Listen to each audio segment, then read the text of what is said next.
And we're going to talk about, are there satellites? And if there are, what type of satellites? David's going to talk just a little bit about the South Pole because he was stationed there. So he's got a lot of cool information, facts about that. And we're going to talk about Cindy. Of course, she worked at Lockheed Martin, which an engineer told her what? That the Earth is flat. The Earth is flat, straight from an engineer at Lockheed Martin. Now, if anybody knows if the Earth's flat, Lockheed would know. So, David, let's hear, what did you do for NASA? And tell us about your experiences. I know you worked for Goddard Space Center. Tell us about your experiences at the South Pole. Yeah. Okay, so I actually wasn't at the South Pole because there isn't a South Pole. Oh, but, whoa. Is there something to walk on down there? I mean, first of all, Antarctica, regardless of whether you believe in a globe or a flat Earth with a encircled or encompassed Antarctica, Antarctica is a landmass covered with ice, a whole lot of ice. Everything is south. Well, yeah. Right? Yeah. Okay, yeah. So I was in McMurdo to put a data ingest system. Now, this was in my career at NASA when I believed we lived on the globe Earth. I bought all the science, all the space, the vast universe, and billions of stars. I bought into all that, just like most of us did at one point. And so I'm down there, and we put this system in to capture the data. And it's for polar orbiting spacecraft, so that because there's a big data hole in the Antarctic data set, a big hole. Are you talking about the map part, the part where Hollow Earthers say there's nothing there? Yes, any map that you would have seen of the Earth showed this huge gaping lack of data in the center of Antarctica. And I can tell you the reason why that is because there is no center in Antarctica. Antarctica is a ring, but I didn't know that then. So we go down there. Now, here's the thing, and I was about to tell you a little while ago, is I set this system up. Everything's functional. We were ingesting data. We're retransmitting it offline when there are no spacecraft orbiting over, quote unquote. And about 10 years later, I'm watching a YouTube video and I'm looking at images on Google Earth of Antarctica. And there's a big gaping hole in the data set for Antarctica on Google Earth. And I'm like, now you got to understand, I personally went there to correct that. So I was kind of like a little weirded out. Like, why in the heck is there no data for this large area of Antarctica? And I went down there to correct that. And this is here 10, 12 years later. So I called my old boss and said, hey, Mike, what's the deal? How come we don't have any data, any imagery over the center portion of Antarctica? And his answer to me... You think after 10 years they'd have some data, right? Dude, 12 years. 12 years, okay. Yeah, and we spent $500,000, which isn't a lot of money by NASA standards, but on this project to go down there, I didn't even want to go, to be honest. And he says, well, Dave, they opted out. They didn't want our data. They got a pipe. They got a fiber optic network from McMurdo to Svalbard. Now, you got to understand, Svalbard is almost the total other side of the world, okay? It's one of the most north places on the quote-unquote planet, okay? Now, is this an undersea pipe from McMurdo that far? Yes. Fiber optic pipes under the ocean from McMurdo Station all the way to Svalbard. Now, even on a flat Earth map, it's freaking far, okay? So wait a minute. Supposedly we have satellites. We have all this great space technology. Yes. Why the heck do we need a fiber optic pipe from McMurdo? Listen, that's what I'm getting at. So he's telling me this, and this is what he's telling. And I'm going, I don't even think I believe that I knew about flat Earth yet then. This is what was leading up to my going, holy crap, we're deceived. So I'm on the phone with him, and he's retired at this point from NASA. I'm like, well, that doesn't make any sense. Why the heck? He said, well, they opted out to send the data to Svalbard. That's the Norwegians, okay? And that they would process the data and sell it back to us. What? I'm just saying. So I'm like, okay, this doesn't make any sense at all. Doesn't, Now remember, how many guys can you talk to that said, hey, I personally went down there and put it in a data retrieval system for polar orbiting spacecraft in Antarctica? You hear that every day, right?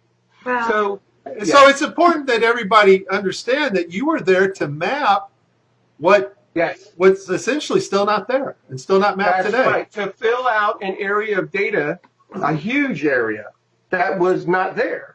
And so, and it's still not, see, here's the thing. He says, well, yeah, they pipe it over the fiber optic network to Svalbard, and then they sell it back to us. Well, it's still a big gaping hole in the data. Hello? So 2017, we have yet to map a portion of one of our continents if the Earth is a globe, correct? And we supposedly, quote unquote, have continuously polar orbiting spacecraft. Guys, listen. You know, there's a whole series of spacecraft that I worked on also called EOS, Earth Observation Systems. And it was like 5 different spacecraft, and they each looked at different spectrum. One was for atmospheric qualities, another was Terra, another, anyway. They are all polar orbiters because the whole idea is that the Earth is spinning and these daggone satellites go around and they get a different swath of the world as the Earth spins underneath it. Right, strip data. Again, I'm speaking. Huh? That's called strip data, right. Yeah. And so, okay, and from a global perspective, that makes sense, right? Okay, so how come there's no data still from the southern part of Antarctica? Your job was supposedly to map this missing big area, because NASA, if they show a radar of the South Pole, you see this big gaping round circular hole there of no data of anything mapped. And so your job was to map this out. 12 years later, you come to find out that they mapped nothing. It's still the same today, right? Correct. So why they were going to spend the money, why we were going to go down there and do that. You could find it. It's out there because I looked it up. I wanted to see what led up to why I went there, you know? And basically, his answer does not give an answer because it doesn't make any sense. He didn't answer the fact that there's a big gaping hole in the data still. In other words, nothing mapped. That's what we call a gaping hole in the data. There's nothing there. There's a map of Antarctica on a globe Earth. I used to have a globe in here for joke purposes. On a globe Earth, anybody that looks at it, you show Antarctica. When you look, go to Google Earth, and if you zoom in, you'll notice that the lines from data scans, they converge at the middle and they become nothing. It's just white. There's no data. It's kind of filled in, kind of like the guy who made the Earth image, right? Yeah. It's Photoshop because it has to be. All right, awesome. Now, David, you, Cindy, and I, we were talking about actual what we would call real satellites, not ones orbiting a ball, of course, but real satellites that actually resonate probably on a frequency perfectly in our magnetic field. They have found technologies, and Cindy, you know what you've heard of the TR3. The funny triangle-shaped spacecraft they got. We have aircraft that actually can hover almost indefinitely in tune with our magnetic field. That's what I'm understanding. Cindy, you mentioned a project that you cannot talk about, of course, and we'll respect that. But they are, in most part, what are really satellites, correct? What can you tell us about this, Cindy? Well, I have not researched that particular aircraft myself, but I can tell you that the research that I've done shows us that the satellites that they claim are orbiting Earth are not orbiting Earth, that are never seen in any photos, by the way. It's a really good topic, but in reality, yes, they're building satellites because I have friends who work for these companies who build them. Yes, sir. There are people who build these and work on these programs, and that's not fake. What's fake is that they're being sent into orbit. That's the part that's fake, and so that's the part that we're researching. We're looking into these. anomalies, because we know that outer space is not factual. It's created. It's not. It's a sci-fi movie. It's not something that's able to be. You can't go there. Yes. It's We just not a can't place get to you the can go. moon. So, Cindy, You can't- let me ask you, Cindy, I've talked to NASA engineers, and they claim, well, I work on satellites. Are you saying that somebody who works at NASA could actually work on parts of the equipment that go on things that are actually going up in the air to hover, orbit Earth, or ride along our magnetic field? Because, David, you were talking about they find this sweet spot, a resonating frequency, that they have technology that they can stay up there as long as they stay in tune with Earth's magnetic field. Is it possible employees, Cindy, can build these things and they tell them it's an orbital satellite, but still be functional and be used for maybe one of these platform devices? It's hard to know what they would be used for because we're not in the know, and most of the people who work on these satellites are not in the know. There's no way they would have an idea of where they're being used or how their functionality actually works, but they are building them. I know I have a close friend I grew up with who works at Boeing, and when I first started posting that satellites were fake, she was very upset with me because she works to build satellites. I've worked in other NASA contracting positions, and we're all doing something. We're all working on projects and programs. The problem is it's a need-to-know basis. Everything is need-to-know. You're told what you're told, you do your job, you come to work, and you retire, and that's pretty much it. So most folks would never know that the hard work that they're doing is not what they think it is. None of us know the truth. That's what it is. Nobody knows, unless you're in the top. I don't know, probably. Even the top at NASA, they probably don't know. It's all obscured by fervor and excitement and ideals that most of us were taught since kindergarten. Right. And these are psychopaths. They don't have guilt. They do not have feelings. Correct. They're able to teach these things in schools and in college and all the way up to people who are PhDs.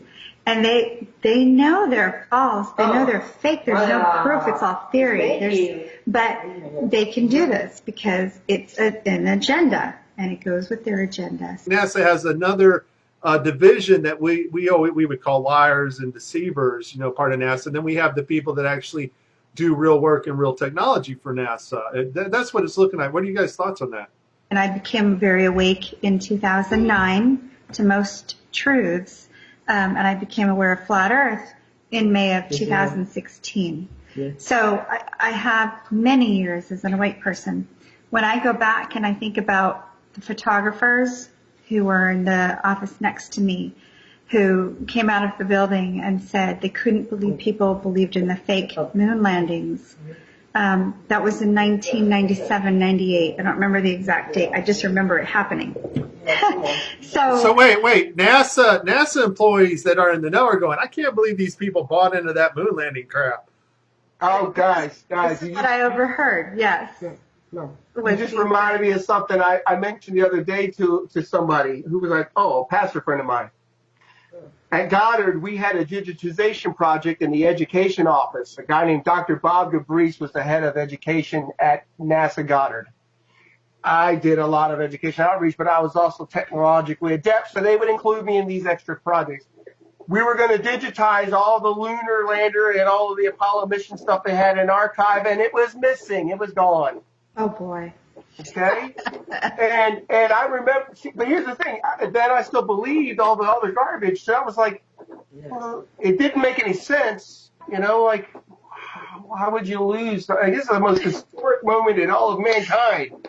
How would you lose that? You lost all the telemetry data to the most important event ever, right? Yes, they got like freaking 10 sound bites from the lunar mission, I'll tell you, I was the retrospect administrator.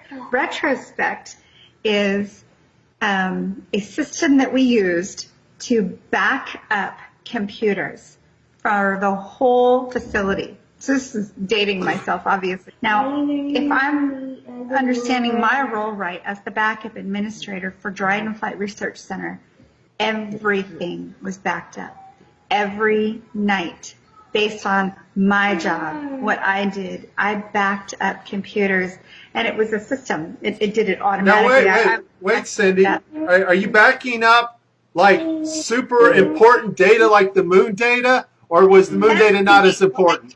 And everything that was on. No, they're personal freaking MP3s. So we can lose the moon data, but we're backing up everybody that swiped their key card for the last 20 months, right? Yes. Okay, I got it. Just as long as I understand NASA's priorities. Gotcha. Yeah. I'll never forget my first week at Goddard. I went into an engineer's office like he's a freaking GS-15 or something, okay? That's like a $250,000 a year, okay? It's like 150 to 250 a year salary. I go into his office, one of his hard drives had crashed. I'm not making this up, guys. And I get called on a tech support call. I pull his drive and I run this data retrieval tool. And it's all organized pornography. It's all porn with categorized folders. That's terrible. But my point is that all that stuff is all saved. Right. Well, you got to back up the porn. Can't lose that, right? But we lost the moon data.